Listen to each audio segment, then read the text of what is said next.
What's up, guys? Welcome to episode 63 of the podcast. You guys might be thinking, Loon, you promised us more guests on the podcast. And guys, I promise you guys, I had a guest planned. However, they flaked last minute. Really unfortunate situation. I really wanted this guest too, but maybe one day. It's okay. Things happen. It pops up, I guess. Kind of sucked doing it last minute, but here we are. This is filmed the day before this is released, and so a lot of current events going on. We're going to be talking about that. But before we actually start, I do want to talk to you guys about a big thing I'm doing on this podcast really soon. Next week's episode, hopefully, unless something happens, I'll do another solo one, kind of like a quickie like this. But we should be doing, and this is my first time announcing it publicly, I'm going to be doing a podcast on the roads. I don't actually know what I'm going to call it yet. It's either podcast on the roads or podcast on the streets, chewing ground streets, or the shoeing streets. That might be it right there. Essentially, I'm going to be taking the podcast to go. I'm going to be taking it on the way with the first episode, which is hopefully next week. We're going to be filming it this week. It's going to be on a college campus. I'm still picking between like Elon, UNCG, and a couple others. And then we're going to go on a campus, and I'm literally going to pop up a shop with a portable generator, and we are going to do the whole podcast with a bunch of random college students. And in the future, I do want to do this in like bigger cities and out in the streets of like Miami or something like that. I think it'll be really fun. But yeah. With that being said, guys, stay tuned for next week's episode. And again, I apologize that this is another solo episode. I just had to get one out because I want to be consistent. And, again, a guest flaked out on me kind of last minute. But we're going to make do with the best we got. And today, I do want to talk to you guys about a lot of things going on in the world. Some funny, some serious, some good. And with that being said, you guys are going to be seeing my screen right now. So first thing I have here is video shows train hitting Colorado police car with women handcuffed inside. Woman. This is one of the craziest stories. You guys might have heard this already. It happened, I think, yesterday or today. Let's see. It happened today. Wonderful. Dude, I heard about this on Philip DeFranco and Moist Critical or Penguin's channel, and I was like, dumbfounded. So essentially what happened, and I'll show you guys a video here in a little bit, but I'm going to scroll and I'll leave this on here in case you guys actually want to read, but I don't read, so I already know what happens. A fucking police officer, I believe she was a lady police officer, arrested another lady for road rage, suspected road rage, right? And after that, she left the parked car with the person handcuffed in the car on a railroad track. And you already know where the story's going. The train motherfucking came and hit her like a black dick inside of Riley Reid. You know what I'm saying? Like, that shit was crazy. And thank God the lady survived. I don't even know how she survived. She must have been on that, what is that, Compound V or something? Dude, or like the Temp V. Because she survived it, but she has a bunch of injuries. And like, how fucking stupid. And I'm not trying to roast like cops because, cops it's an important job. But like, how fucking stupid do you have to be a cop that lets or a person that leaves anyone in their car? And the woman was 20. Her name was Irina Gonzalez. What the fuck, dude? And of course, it happens to be in, as you guys can see right here, Colorado. You know why? Because South Park was filmed in Colorado, and this is obviously a South Park skit that just happened to actually happen. Let's reboot this so that you guys can see the video, if it'll show me it. And this is fair use because I am commentating, so I swear to God, YouTube, I will cut your throat. Not really. I love you guys. Don't do me like that. Damn, bro, what is up with all? How is NBC? With XCOM G6, I don't have to break my finger. Blah blah blah blah blah. DCOM G6. This is not a sponsor. Why would you do this to me? I need an ad blocker. That's what I need. All right, here we go. All right, so this is the video. Nothing graphic, but I do want to do viewer discretion. Wait, before we start, viewer discretion is advised. There is nothing crazy because this was on obviously like a news. It's nothing too graphic, but it could be triggering. So let's watch. Tonight's shocking body cam and dash cam video. Bruh, this is the dash cam of the police officer that dipped out the car and left that motherfucker in the train. released by the Fort Lupton Police Department in Colorado. Stay back! Showing the moment a train slams into a patrol car. Oh, shit. That's my first time seeing that shit, boy. That's worse than the fucking dicks in the stepsister porns just banging it in like, goddamn. While 20-year-old Yareni Rios Gonzalez is cuffed and in the back seat. It's just mind-boggling that this could occur. Never park a car. Yeah, yo, for real, bro. Why does this guy look goofy? But yeah, he's right. A car goofy people are always right. A set of train tracks for any amount of time, even if you think it's abandoned. The 8-minute video was clip edited and redacted by Fort Lupton Police and handed over to our affiliate KUSA after a records request was made. Yo, you know what's crazy about this too? She only the cop that got in trouble is on like administrative leave where she has to take like a leave but she's getting paid, like a paid leave. I'm going to your passenger side. The incident took place over a week ago. Fort Lupton police were responding to a road rage incident with a gun. Keep your hands above your... Road rage incident with a gun. That had to have been crazy, road rage. You had to have been playing The Simpsons road rage game. Don't move. Police pulled over and arrested Rios Gonzalez. Where are you taking me? We're taking you to the car. Hey, shout out to body cams, by the way. Placed her in their cruiser, parked right on the tracks. Do you have anything on you that's going to poke me, stick me, hurt me? No, ma'am, but can I please get my cell phone? We'll get your cell phone in a second. Is there any weapons in the car? Ready? No, ma'am, there's nothing on. There's no weapons in the car? The video cuts to officers searching her car for a gun. She sounds pretty normal. She could have out that window, but... That's when you hear the first train horn in the distance. No, that's... Damn, these motherfucking cops heard the train noise. And they didn't even think about this shit, bro. This is literally an episode of Looney Tunes or something. Like the level of goofiness and stupidity in these fucking officers. And I'm not just targeting that female officer, the head one. Look at this motherfucker. Fucking Colonel Kentucky Fried Chicken looking ass motherfucker.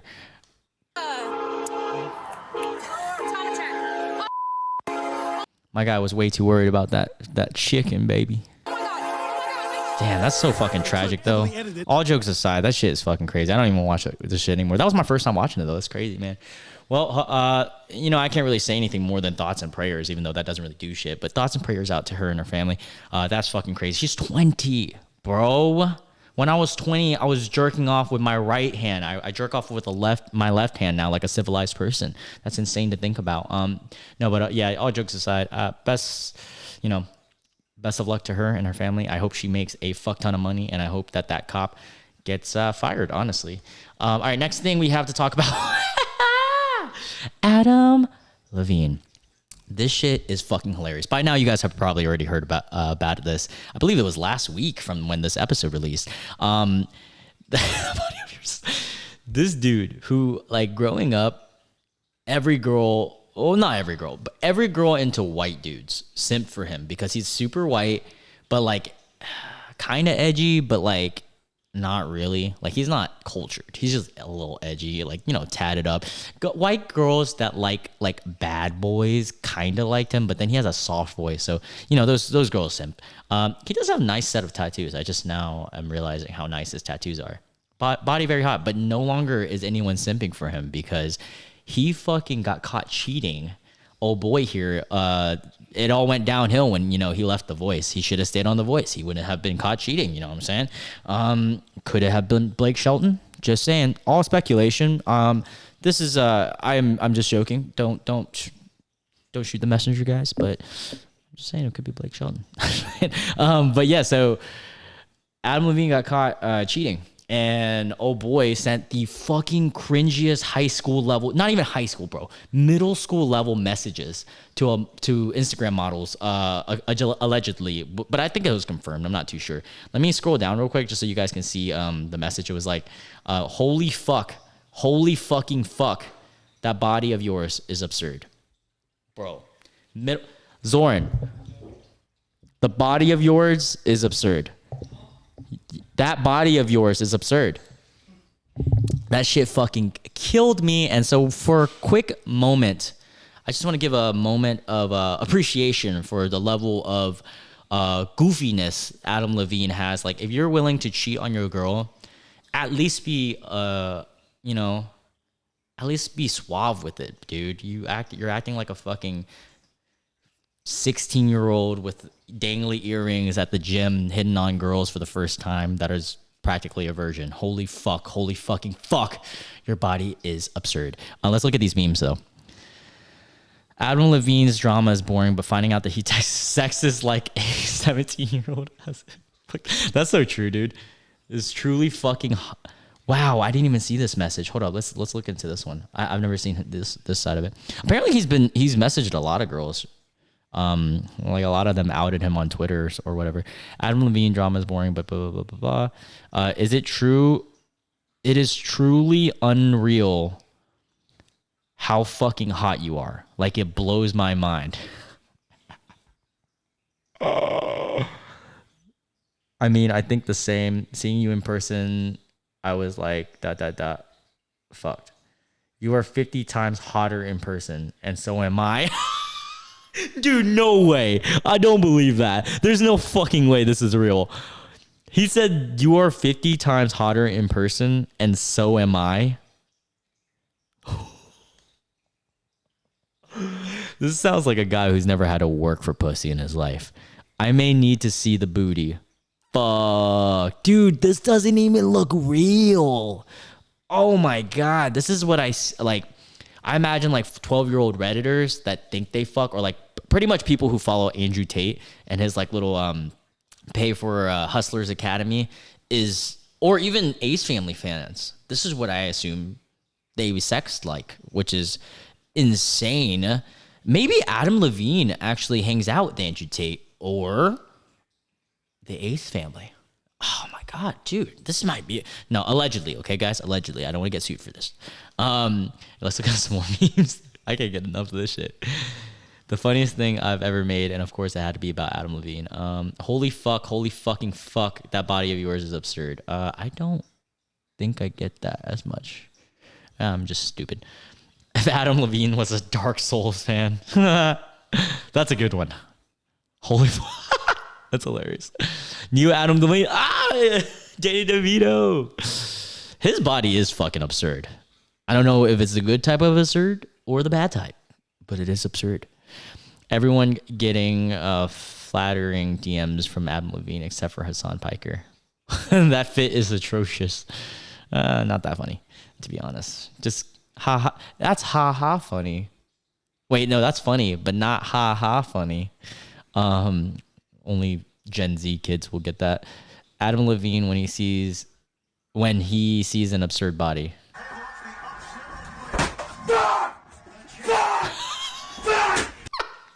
Holy fuck! Yo, I'm sorry for all the Steelers fan that you guys had to just really relive that. I know you guys just lost the Browns recently. Rip. Seriously, Adam Levine. Seriously, Ted Lasso. Oh, on Banter. Wow, what a deep cut. Dude, for all the Ted Lasso fans out there, this is a great fucking edit, dude. If it'll ever fucking load, my internet's sucking dick right now. It is truly unreal how fucking hot you are. Like, it blows my mind. Oh my God, it's fucking, I'm dead. Dude, could you imagine if you know who should make fun of this? Like South Park or like, dude, South Park should make fun of this. They would fucking kill this. Or even Rick and Morty. But Rick and Morty's been going downhill lately. All right, so we'll move on from this. I don't want anything to become too stale, like Adam Levine's text messages. So we'll move on. Magnus Carlsen. I know a lot of you guys don't give a fuck about chess. And although I do care, I think this story is fucking interesting, regardless if you're into chess or whatever the fuck you're into. This shit is fucking goofy, bro. So Magnus Carlsen is essentially the world chess champion, right? He is the GOAT, like the GOAT of GOATs, like Lionel Messi, maybe even more undisputed than Lionel Messi, because there's always that debate of Ronaldo and Pele and everybody else. But Magnus Carlsen would be like Tom Brady. Who's going to debate the fact that there's a better quarterback than Tom Brady? Exactly. So Magnus Carlsen is the GOAT chess champion and has been the chess champion for like numerous years, right? This motherfucking 19-year-old dude named Hans Niemann beat him in a chess tournament. But it was just like the way he beat him was almost too perfectly. it was almost in a way of like robotic. And so what Magnus just quit the tournament in suspicions of cheating because Hans Niemann had a history of cheating. Blah, blah, blah. That's the pre-story, okay? What came out, and this is all allegedly, like this is not legitimate, but what came out was that he could have been cheating with a butt plug, which is fucking hilarious. So it's like, it would be, so in chess, the board is like A, B, C, D, E, F, and also like 1, 2, 3, 4, 5, 6. Oh, wait, no, I did that the wrong way. So it's A, B, C, D, F, and 1, 4, 2, 3, 4, 5, 6. So you use it like A to move to blah, blah, blah. Like that. So theoretically, you could do Morse code and like have someone watching the match use Stockfish or one of like the AI or like AI generators and then just buzz your asshole. And I'm thinking about that, right? And that's like pretty orgasmic, dude, honestly. Like if he actually did that, be pretty impressive. I heard someone like asked him, like challenged him for like $1 million to play naked, which is fucking hilarious. But yeah, I'm only bringing this up. This has been a thing for like a week now, and Magnus actually spoke about this, and he said, I believe that Niemann has cheated more and more recently than he has publicly admitted. It is very sus that a 19-year-old fucking like he's a grandmaster, but he's like, he's a D-lister, you know what I'm saying? Beat the GOAT, pretty much. And I mean, it's fine if you beat the GOAT, but not only did he beat him playing black, which is really hard to beat. Oh, well, you're already at a statistical disadvantage when you're playing the black versus the white, which is slightly racist, Jess. You know, why couldn't black go first? But yeah, so that's a whole thing, and I'm excited to see how this plays out. I'm a huge Magnus Carlsen fan. I didn't like the fact that he had to quit his he played him again in this other tournament like recently and just like quit right away, which was kind of stupid. But we move on. All right, House of the motherfucking Dragon, bro. We watched that shit last night, bro. House of the Dragon. Hear me out. Has a better first season than Game of Thrones so far. I'm not saying it's a better show. I'm not saying it'll have a better ending. But in terms of first season to first season, House of the Dragon is really fucking good. And I'm almost very glad that it came out the time that it did, just so Amazon can get butt fucked royally, because the Rings of Power is apparently dog shit. And like I haven't sat down and watched an episode besides episode 1. I watched like 10 minutes after catching Zorn watching it. And he told me that Zoran told me it was pretty bad. And he was like, dude, it seems like the CGI and everything, the production in this is terrible. And then I searched up the fact that Amazon spent like nearly $1 billion as the most expensive show. And it's complete dog shit. The story's bad too. And it's just so goofy that like HBO is so goddamn savage. They're going to be like, yo, fuck them. We're going to release a better fucking sci-fi. Like I never hear anybody talking about watching Rings of Power every week. But yo, let's watch this preview of episode 7, which is the upcoming one Sunday. Let's watch it together and let's react together. I have seen this after the episode 6, but not the second time. So here we go. What is this brief mortal life, if not the pursuit of legacy? I really love what Game of Thrones did with the Valyrians. They're the coolest looking motherfuckers in the world, bro. They're so badass looking. All right, let's continue. We play an ugly game. If you are to be a strong fucking love dragons. Subjects must fear you. I honestly don't know how I feel about this recasting, not for any reason other than the fact that she really doesn't look like that other Rhaenyra at all. But she's a good actress. Like she killed episode 6. She looks a lot like Jules from Euphoria. I don't know how I feel about that, but you know, we move on. She's a great actress though. Great actress. Fire is such strange power. Everything that House Targaryen possessed. Bro, that's that goat, bro. Daemon, goated. And if you guys see this, it looks like they're the allies of Rhaenyra's side. So it looks like Rhaenyra, Daemon, and the Valyrians or Loras. And obviously because Daemon's ties to them, and also he helped them during the Battle of the Stepstones. Lit. Someone stole Vhagar. Oh shit! I forgot that happened during when I first watched this trailer. Someone stole Valar, which is the biggest motherfucking dragon alive, and it's like this like earth dragon. And it's humongous, and it essentially the dragon rider was Daemon's wife who passed away. R.I.P. Oh, spoiler, by the way. Spoiler alert. I should probably say that. There is a debt to be paid. Yo, fuck Alicent Hightower. The highest of treasons. Dude, the fucking Littlefinger bitch ass is back. I hate that guy too. I promise you in time, you and I together will prevail.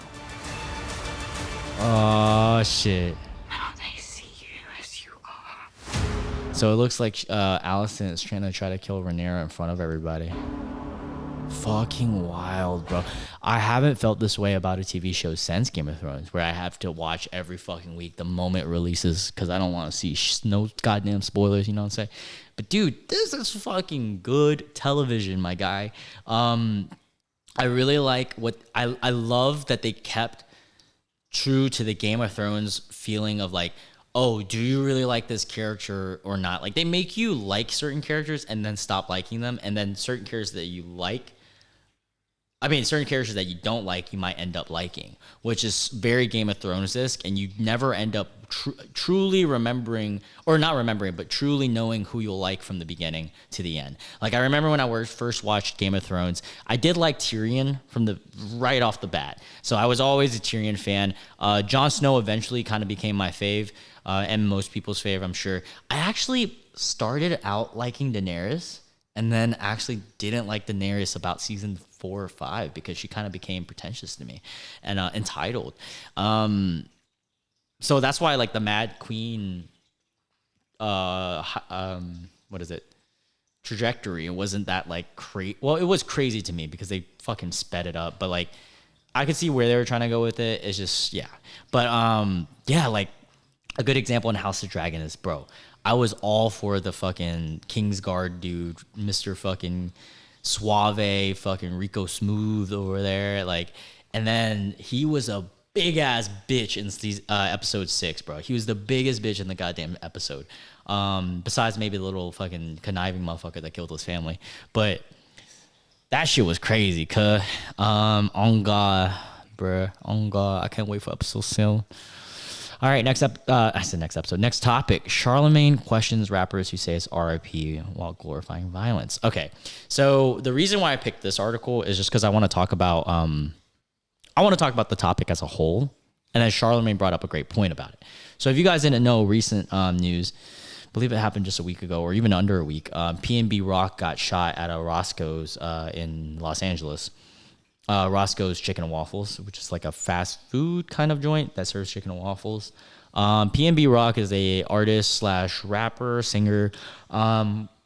He wrote a lot with, ironically, XXX and Tentacion. He wrote a lot of his music. You know, they wrote music together. And XXX was also killed in a similar instance, except for he was in his car. So the situation, they found out, like, people who were trying to rob him essentially found out where he was because his girlfriend posted where they were at, which is very dumb. But, like, I don't want to put all the blame on her. A lot of it is to blame with society as a whole and also at Los Angeles, bro. Sorry, guys. I had something in my throat. Los Angeles just doesn't really, like, they don't crack down, bro. Like, you can really I'm pretty sure those motherfuckers got away. That's the crazy thing. But anyway, so Charlamagne just recently, this happened Friday, so just like 3 days ago, he brought up the fact that, so this is after T Grizzly's home got, which is this Detroit rapper, who home in Los Angeles got revealed of burglary, got robbed. And Charlamagne was essentially saying that I'll read the exact quote. There is absolute power in the tongue, which is why it does confuse me when I hear artists who send out rest in pieces to people, but then continue to glorify and celebrate the same lifestyle that ultimately led to those people that they're saying RIPs to. So it's just interesting. And that does bring up a good point. The only reason I added this to this segment is because I did want to touch on this because I was a I wouldn't say I'm a PnB Rock fan, but I was a big fan of XXXTentacion, who made music with him, along with Mac Miller. I like Mac Miller a lot. His situation was a lot different because he was into drugs and things like that. But this is still connected because a lot of the people in music, and I don't know if it's something that's we can actually fix. Obviously, I'm talking about it as if I can fix it. I can't fix it. But the industry of rap especially, but rap along with a few others, even maybe rock, and punk, I would say even, they emphasize lifestyles that are not good for you. And yet, whenever something like that happens, they feel terrible. They're like, oh, rest in peace to PnB Rock, rest in peace to XXXTentacion. And then right after saying rest in peace, they go in the studio and say, hey, y'all, I'm going to shoot the motherfucking bitch in the club, in the Roscoe's Chicken. You about to get shot up, motherfucker. Like, nah, that's a little too straight up. But yeah, that is an interesting phenomenon. I don't really know if we can fix it because, you know, some of the songs that are fucking bangers, like, do have lines like that. And I'm curious, can you make hood bangers or even rock music without emphasizing a lifestyle like that?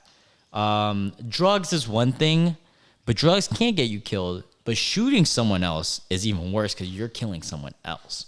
So I don't know. I just feel like as a society, we could move past maybe. I don't know. But it was a good, interesting thing that Charlamagne brought up. I'm a huge fan of Charlamagne, the God. I used to hate him, but as I get older, I start to understand the way of his thought.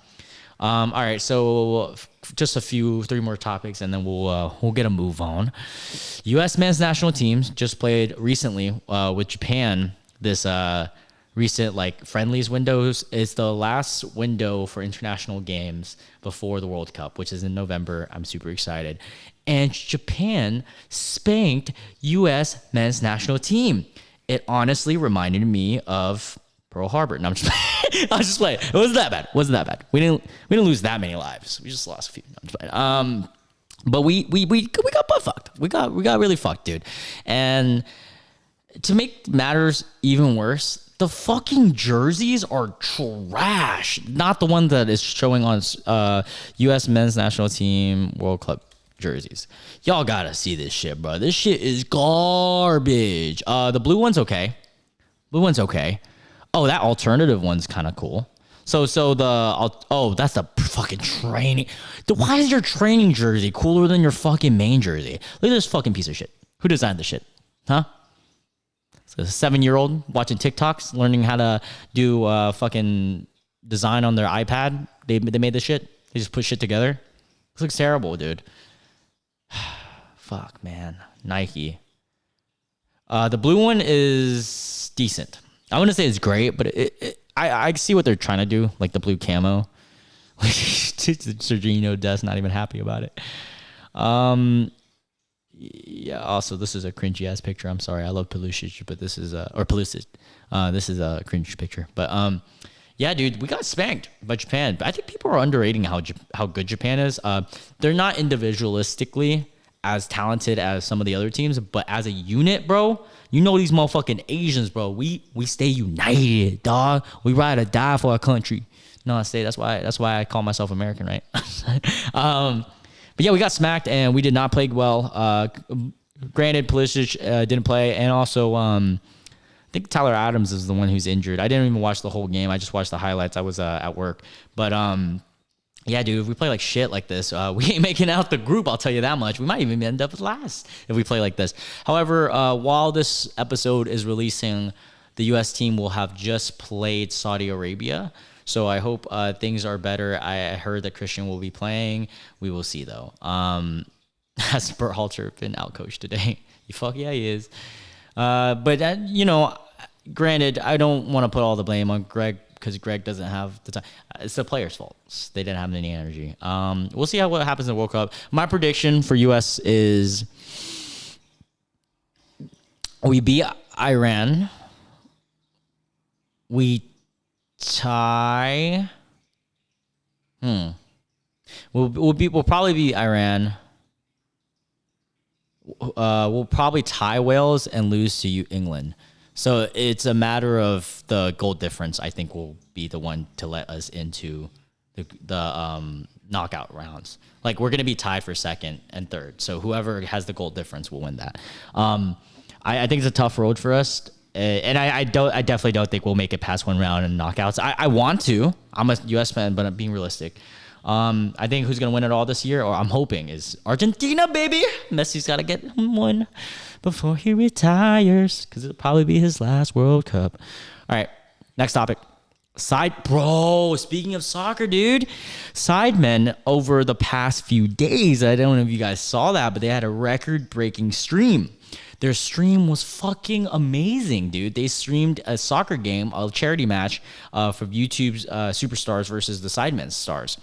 And all the raising money aside, because they raised like over £1 million for like 4 different charities, collectively for 4 different charities, which is an amazing feat. But regardless, beyond that, the actual event itself was flawless. Like from the reporters to the way that they cut like angles to the announcers to even the pregame stuff was fun. Like they had, I remember there was this one quick segment part where Mr. Beast was in this, by the way. Mr. Beast was in the Sidemen team.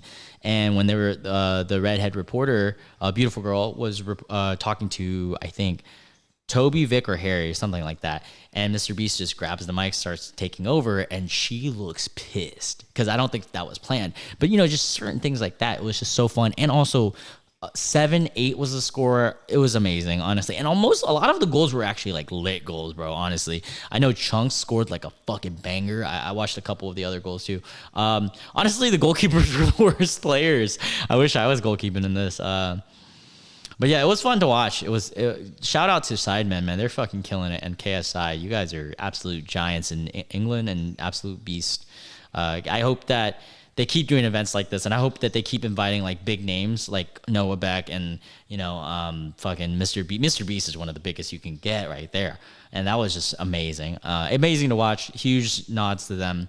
All right, last topic of the day, Twitch, dude. So a lot of controversy has been going on in Twitch lately. They're having a lot of issues in regulating Twitch correctly. It does also the CEO doesn't even seem like he wants to be CEO. There's a bunch of shit going on like with the bans and all that. But I did want to talk about something pretty fucking cool.